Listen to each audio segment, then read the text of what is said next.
اللہ اللہ اللہ۔ بقرعید میں بھی یہی ہے، بقرعید میں بھی روحانی خوشی بھی اور جسمانی بھی۔ روحانی خوشی کیا ہو رہی ہے؟ ہر بال کے بدلے اللہ نیکی دے رہے ہیں جانور کو ذبح کرنے میں، اتنا ثواب، اور اس میں بغیر کسی قربانی کے جانور کٹ رہا ہے، ابراہیم علیہ السلام کی سنت زندہ ہو رہی ہے۔ اور جسمانی خوشی کیا؟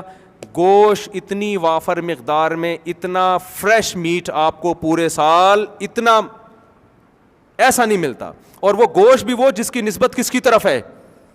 اللہ کی طرف۔ دیکھو بعض دفعہ چیز سادہ ہوتی ہے، کھلانے والا بڑا آدمی ہوتا ہے، آپ کہتے ہیں یار بادشاہ نے میری دعوت کی ہے۔ قربانی کا جانور جب آپ ذبح کرتے ہو تو جانور یہ آپ کا نہیں ہوتا، یہ کس کا ہوتا ہے؟ ذبح ہونے کے بعد یہ اللہ کی ملکیت میں، تبھی اللہ نے پھر پرمیشن ہمیں اللہ سے لینی پڑتی ہے کہ اللہ کھا لیں۔ اللہ پرمیشن دے گا تو کھاؤ گے، ورنہ نہیں۔ اللہ نے کہیں پرمیشن دی، کہیں نہیں دی۔ حج میں اللہ نے کہا کہ اگر تم سے کوئی غلطی ہوئی ہے، اس کے بدلے میں جانور کاٹ رہے ہو، پرمیشن نہیں ہے کھانے کی، کیونکہ جانور کاٹنے کے بعد مجھے دے دیا نا تم نے، میرے لیے قربان کیا، اپنے لیے تھوڑی کیا ہے۔ لیکن بقرعید میں اللہ کیا کہتا ہے؟ کاٹ لیا، میرے لیے کاٹا ہے، میری طرف سے اجازت ہے، کھاؤ۔ کلوا منہا واطعموا البائس الفقیر، خود بھی کھاؤ اور پبلک کو بھی کھلاؤ اس میں سے۔ تو اللہ کی تبھی اس دن روزے کو حرام کر دیا نا، کہ اللہ دعوت کر رہے اور آپ نے اس دن روزہ رکھا ہوا ہے، آپ کے ابا نے آپ کو چائے پہ بلایا، یا بیگم نے آپ سے کہا تھا کہ بھئی کل صبح ناشتہ میری امی کے ہاں کریں گے اور بڑا مزہ آئے گا، اسی دن آپ نے روزہ رکھ لیا، تو بیگم کو غصہ آئے گا کہ نہیں آئے گا؟ تو اللہ کو بھی غصہ آئے گا کہ آج میں نے تم لوگوں کی دعوت کی اور کمبختو تم روزہ رکھ کے بیٹھے ہوئے ہو آج کے دن۔ تو یہ بھی خوشی ہوتی ہے یار، یہ عام گوشت نہیں ہے، یہ کون کھلا رہا ہے؟ اور کھلا بھی دال چاول نہیں رہا، دمبے کھلا رہا ہے، اونٹ کھلا رہا ہے، بکرے کھلا رہا ہے، تبھی تو میں چکن کا قائل نہیں ہوں۔ اگر اللہ ضیافت کرتا نا مرغیوں کی، ہم کہتے ہیں مرغی کا گوشت بھی بڑی چیز ہے بھائی، اللہ بقرعید میں کیا کھلاتا ہے؟ آخری بات ہے، بس بیان ختم ہو رہا ہے۔ اللہ کیا کھلا رہا ہے بقرعید میں؟ چکن کھلا رہا ہے اپنے بندوں کو۔ بھائی بقرعید عید ہے نا، تو اللہ کھلا رہا ہے، کہتا ہے 100 مرغیاں قربان کرو، چکن کھاؤ۔ اللہ نے کہا نا نا نا نا نا۔ اگر اللہ فش کھلاتا کہ اس دن آج 100 کلو فش خرید کے میرے لیے گویا صدقہ کر دو اور پھر خود بھی کھا لو، تو بھی ہم کہتے ہیں فش کیا ہے؟ بہت بڑی چیز ہے، کیونکہ اللہ نے پورے سال اللہ کی دعوت صرف 3 دن ہوتی ہے بقرعید میں، اور روزہ تو 4 دن حرام ہے، تو 4 دن دعوت ہے۔ تو اس میں اللہ اگر دال چاول کھلا دیتا، یا جو ویجیٹیرین ہے نا ہندو، اللہ کہتا اس دن تم سموسے کھاؤ، ہم کہتے اللہ کی نظر میں کس کی ویلیو ہے؟ بولتے کیوں نہیں یار سموسے کی؟ اللہ نے کہا نا نا نا نا نا۔ اگر ہم نے تمہیں کہا سبزیاں کھاؤ اس دن، جیسے بعض لوگوں کا نا تہواروں میں وہ سبزیاں کھا رہے ہوتے ہیں، مختلف قسم کی پھل کھا رہے ہوتے ہیں، پھل بھی نہیں۔ اللہ جب دعوت کرے گا تو کیا کھلائے گا؟ گوشت۔ اس میں اللہ نے بزبان حال بتا دیا ہے کہ میری نظر میں انسان کے لیے جو سب سے بہترین خوراک ہے وہ کیا ہے؟ یار بولنے پہ کیا ہو گیا؟ گوشت نہیں کھاتے نا تبھی تو آواز نہیں نکل رہی۔ وہ کون سی خوراک ہے؟ گوشت۔ میں جب دعوت کروں گا تو کیا کھلاؤں گا؟ گوشت۔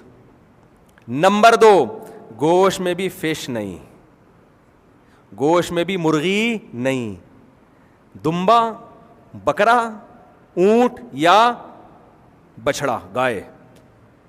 اس سے پتہ چلتا ہے یہ 4 قسم کے گوشت یہ انسانی صحت کے لیے دوسرے جانوروں کی نسبت بہت زیادہ مفید ہیں، کیونکہ اللہ ضیافت میں کم چیز کی سلیکشن نہیں کرے گا۔ تو میں بچپن میں 15 سال تک میں نے گوشت نہیں کھایا ہے، پھر میں نے اپنے آپ کو گوشت کھانے کا یہی سوچ کے عادی بنایا کہ اللہ کی طرف سے جتنی دعوتیں ہوتی ہیں میں گوشت ہی ہوتا ہے۔ اللہ کی طرف سے کتنی دعوتیں ہوتی ہیں پتہ ہے آپ کو؟ نمبر 1 بقرعید کی دعوت، یہ اللہ کی طرف سے، اس میں کیا ہے؟ اللہ کی طرف سے اللہ کے حکم پہ، اس میں کیا ہے؟ گوشت ہے، اور گوشت بھی ریڈ میٹ ہے، وائٹ میٹ نہیں ہے۔ دوسری دعوت اسلام میں عقیقے کی، بچہ پیدا ہو جائے تو حدیث میں آتا ہے کیا کاٹو؟ مرغیاں کاٹو۔ ابے کیا ہو گیا؟ ہم عقیقہ جو کرتے ہیں، جو بچے کی پیدائش پہ فیملی پلاننگ والوں کو منہ چڑھانے کے لیے جو ہم دعوتیں کر رہے ہوتے ہیں، فیملی پلاننگ والے کو تو کہتے ہیں 8واں بچہ پیدا ہو گیا، ہائے دنیا میں غربت، ہم کہتے ہیں ابھی تو ہم غربت بڑھائیں گے، 2 بکرے اور کٹیں گے، ٹھیک ہے نا؟ 12ویں بچے پر بھی 2 بکرے ہیں، اس سے پتہ چلتا ہے کہ 12واں بچہ بھی گاڈ گفٹیڈ ہے, اور اللہ کہہ رہے اس میں غم نہیں منانا بلکہ اس میں خوشی میں بکرے کاٹ کے پبلک کو کھلانا بھی, خود بھی کھانا ہے, سیلیبریٹ کرنا ہے اس کو. لیکن سیلیبریٹ میں کیک نہیں کٹے گا, کیک تو گورے کھاتے ہیں, کوئی کھانے کی چیز ہے کیک. بچے کی پیدائش پہ دال چاول نہیں پکیں گے, دال چاول تو ہندو کھاتا ہے, ہندو کو کھائے گا دال چاول, کھانے دو اس کو, سبزیاں کھائے گا, ویجیٹیرین ہے. اللہ کہے گا میری, دیکھو تم خود سے دعوتیں کرتے ہو نا, وہ اپنی جو مرضی کھلانا کھلاؤ, تم آج پہلے نمبر سے پاس ہو گئے, تمہاری مرضی, کیک کھلاؤ, دال چاول کھلاؤ یا چکن روسٹ بنا لو, تمہارے ہیڈک ہے. لیکن بچہ پیدا ہو رہا ہے تو اللہ کو بھی خوشی ہو رہی ہے کہ ایک مسلمان دنیا میں کیا ہو گیا, بڑھ گیا, اور نسل بڑھ رہی ہے. جس اس کائنات کو بنایا انسان کے لیے, اللہ کو خوشی ہو رہی ہے, تو کھلانا وہ پڑے گا جو اللہ حکم دے گا. جیسے باپ کو کسی دن بہت زیادہ خوشی ہو, لیکن باپ کے پاس پیسے نہیں ہیں, وہ بیٹے سے کہتا ہے بیٹا دعوت کرو, تو دعوت میں چلو باپ پیسے آپ کے خرچ کروا رہا ہے, لیکن دعوت میں کھلاؤ گے وہ نا جو کیا چاہے, کون چاہے گا, باپ کہے گا تو میری دعوت ہے نا, تو بیٹا جو میں کہہ رہا ہوں وہ کھلاؤ, تم اپنی طرف سے کھلا رہے ہو یار. تو اللہ کے پاس تو خزانے ہیں, لیکن اللہ خرچہ ہم سے کرواتا ہے, لیکن حکم کون دے رہا ہے, اللہ کہہ رہے ہیں یہ خرچہ میں کروا رہا ہوں, لیکن یہ میں ریٹرن دے دوں گا فی الحال, ٹھیک ہے نا, آخرت میں مل جائے گا. تو بچہ پیدا ہوا ہے تو کیا کٹے گا, مچھلی نہیں کھلانی اور چکن نہیں کھلانا, دیسی مرغے بھی نہیں کھلاؤ گے, تو کیا بکرا یا اونٹ, عقیقے میں بکرا چلتا ہے, اونٹ چلتا ہے, دمبے چلتے ہیں, گائے چلتی ہے, بچڑا چلتا ہے, لڑکے پہ 2 لڑکی پہ 1. تو یہاں بھی اللہ کیا کھلا رہا ہے, ریڈ میٹ. اور ایک اور دعوت ہوتی ہے اللہ کی طرف سے ولیمے کی, یہ بھی خدا نے حکم دیا. نبی صلی اللہ علیہ وسلم نے فرمایا کہ جو ولیمہ کی طرف بلائے اور دعوت قبول نہ کرے ولیمے کی, اس نے اللہ اس کے رسول کی نافرمانی کی. اتنی اہم دعوت ہے. نبی نے کبھی کسی کی دعوت نہیں کی ہے سوائے ولیمے کے, پیغمبروں کی سنت. تو یہاں بھی کیا ہے, دال چاول یا بریانی کے ولیمے, چکن بریانی کا ولیمہ نہیں ہوتا. کر لو تو ثواب مل جائے گا, یہ نہیں کہ اب ولیمے سے ہی غائب ہو جائیں. لیکن حدیث میں کیا آتا ہے, اولم ولو بشاتن, فرمایا ولیمہ کرو اگرچہ ایک بکرا کیوں نہ ہو. وہاں بھی کیا آ رہا ہے, تبھی علماء, بعض علماء کا یہ قول ہے کہ اگر آپ جانور ذبح کرتے ہو نا بقرعید کا, تو اس میں 3 نیتیں ہو سکتی ہیں. بقرعید کا جانور آپ ذبح کر رہے ہو, ایک حصہ اس میں قربانی کا ہے, جائز ہے, ایک حصہ اس میں عقیقے کا ہے, جائز ہے. امام محمد جو ابو حنیفہ کے رحمہ اللہ کے شاگرد ہیں, وہ کہتے ہیں اگر ایک حصہ اس میں ولیمے کا بھی ڈال دیا تو بھی جائز ہے, کیونکہ یہ تینوں عبادت ہیں. لیکن آپ نے جانور کی قربانی کی بقرعید والے دن, ایک حصہ بقرعید کا, ایک حصہ ولیمے کا, ایک حصہ عقیقے کا, ایک حصہ آپ نے کہا یار میرے ابا آئے ہوئے ہیں یا میرا بیٹا لاہور سے آ رہا ہے, اس کی خوشی میں ایک حصہ وہ پبلک کو, پورا جانور بیکار ہو گیا آپ کا. بیکار کا مطلب گوشت تو حلال ہے لیکن وہ نہ بقرعید ہوئی اس میں, یعنی بقرعید کا پھر وہ قربانی نہیں کہلائے گی, کیونکہ آپ نے ایک حصہ اس میں ایسا ڈال دیا جس میں عبادت کا عنصر نہیں ہے. وہ تو آپ کی اپنی خوشی ہے, عبادت کا عنصر نہیں ہے.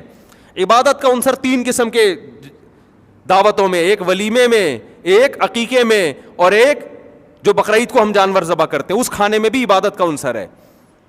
تو ایک جانور پورا یا تو بطور عبادت کٹے گا یا پورا بغیر عبادت کے طور پہ. ایسا نہیں ہو سکتا کہ آدھا حصہ عبادت کے طور پہ آدھا حصہ بغیر عبادت کے, یہ نہیں ہو سکتا. تو میں یہ سوچتا تھا کہ یار اس کا مطلب ہے کہ اسلام گن پوائنٹ پہ ہمیں ریڈ میٹ کھلا رہا ہے, صحیح ہے نا, تو مسلمان ویجیٹیرین ہو ہی نہیں سکتا. آپ کہو گے ڈاکٹر صاحب کوئی بیٹھے ہوئے ہوں گے یار یہی تو مسئلہ ہے, ریڈ میٹ کھلا کھلا کے لوگوں کو ہارٹ پیشنٹ بنا دیا. تو ہارٹ پیشنٹ اس لیے بن گئے ہیں کہ گوشت کھا رہے ہیں, کام بھیڑوں والے اور دمبے والے کر رہے ہیں, کام وہ کر رہے ہیں جو ویجیٹیرین کے ہوتے ہیں. نہیں آ رہی بات, میرا خیال ہے سمجھ میں. کام وہ کر رہے ہیں جو گوشت خوروں کے, یعنی آدھا اسلام لے رہے ہیں نا, گوشت اسلام سے لے لیا ریڈ میٹ, لیکن آگے بھی بہت ساری چیزیں ہیں جو اسلام کا حکم ہے, گھڑ سواری اور تیراکی, میدان جنگ میں لڑنا, 4 شادیاں معذرت کے ساتھ نکل نہیں رہا تھا منہ سے, لیکن اب کیا کریں یار, یہ بھی تو اسلام میں ہے نا, ہندوؤں میں تھوڑی ہے, عیسائیوں میں تھوڑی ہے. تو میدان جنگ میں بہادری کے جوہر دکھانا, ورزش, یہ سارے جو محنت مزدوری والے کام ہیں, نبی صلی اللہ علیہ وسلم نے فرمایا طاقتور مومن اللہ کو کمزور سے زیادہ محبوب ہے. تو یہ والے کام ہم کہاں سے لے رہے ہیں, یہ اسلام سے نہیں لے رہے. تو وہ جب آدھا حکم اسلام کا لیں گے آدھا نہیں لیں گے تو اس کے سائڈ افیکٹ تو بہرحال ظاہر ہوں گے. تو ہمارے حضرت فرمایا کرتے تھے یا تو گوشت کھانا چھوڑ دو بھائی, اور اگر گوشت کھا رہے ہو تو پھر وہ کام کرو جو گوشت خوروں کے ہوتے ہیں. جتنے جنگل میں جانور گوشت خور ہوتے ہیں ان کی ایکٹیویٹیز میں بڑا فرق ہوتا ہے, اور جو ویجیٹیرین ہوتے ہیں ان کی ایکٹیویٹیز اور طرح کی ہوتی ہیں. بکریاں اور ہرن سبزیاں کھاتے ہیں, وہ چنگھاڑتے نہیں ہیں, وہ بھاگنے کو زیادہ فوکس کرتے ہیں, ٹھیک ہے نا. کوئی ان کے پیچھے بھاگ رہا ہوتا ہے, وہ کہاں بھاگ رہے ہوتے ہیں؟ آگے آگے. شیر کیا کرتا ہے؟ گوشت کھاتا ہے. شیر ایسا نہیں ہے کہ کوئی اس کے پیچھے بھاگ رہا اور وہ آگے آگے بھاگ رہا ہو, شیر کسی اور کے پیچھے بھاگ رہا ہوتا ہے, کیونکہ گوشت کھانے والا وہ تو پلٹ بھی سکتا ہے, جھپٹ بھی سکتا ہے, چیر پھاڑ بھی کر سکتا ہے, تو وہ ملک کا ڈیفینس کر سکتا ہے. وہ ابھے نندن کو نیچے آنے کا مشورہ دے سکتا ہے. ابھے نندن کے میں خلاف نہیں ہوں, بڑے زبردست بیان کیا انہوں نے, سبزی کھا کے بھی اتنا اچھا بیان کیا, سلام ہے بھائی. وہ لوگ گوشت میرے خیال نہیں کھاتے, لیکن پاکستان کی بڑی تعریف کی ہے, پاکستان آرمی کی بھی, تو ابھی نندن کو کوئی میرا سلام پہنچا دے. میں حیران ہوں کہ سبزی کھا کے بھی ماشاءاللہ اتنا خاندانی بیان. لیکن بہرحال جب گوشت خور اور سبزی خور کا فضاؤں میں مقابلہ ہوگا تو غالب سبزی نہیں آئے گی, غالب کیا آئے گا؟ گوشت آئے گا, ریڈ میٹ آئے گا, چکن نہیں. اور آخری باتیں کرو, آپ کو جلدی ہو رہی ہے نا, میں نے کہا تھا یا تو مجھے بٹھاؤ نہیں, پھر بٹھاتے ہو تو پھر پولیس آتی ہے مجھے اٹھانے کے لیے. اور دوسری بات یہ ہے کہ گوشت خور اور سبزی خور کا جب بالنگ میں مقابلہ ہوگا تو بھی کون جیتے گا؟ گوشت خور. شعیب اختر کا نام اسپیڈ اختر بھی ہے نا, پیار سے اسپیڈ اختر. تو کسی نے انڈیا کے کسی کھلاڑی سے پوچھا تھا کہ اتنا فاسٹ بالر ہے, آپ کیوں نہیں اتنے فاسٹ بالر پیدا کرتے؟ تو انڈیا کے کوئی کھلاڑی کا نام مجھے یاد نہیں ہے, اس نے کہا تھا بھائی وہ گوشت کھاتے ہیں, اور ہم کیا کھاتے ہیں؟ بولو نا, سبزی. ایک اور چٹکلا سنا دوں, بالکل فریش ہو کے گھر جائیں گے آپ لوگ. ہمارے ہاں اسلام اخبار نکلتا تھا کہ نکلتا ہے, میرا خیال ہے اب تک بھی نکل رہا ہے. تو مفتی ابو لبابہ صاحب اس میں رات کو نا اخبار میں جس دن نکلنا ہوتا تھا نا, صبح اتوار کو پوری ٹیم رات کو عملے کی بیٹھی ہوئی ہے, تو انتظامیہ سے کہا ہوا تھا کہ آج کام زیادہ ہوتا ہے تو کھانا اچھا ہونا چاہیے, گوشت ہونا چاہیے, کھانا اچھا ہونا چاہیے, کیونکہ آج ورکنگ ڈے ہے تو اس میں کھانا ذرا تمیز کا ہونا چاہیے.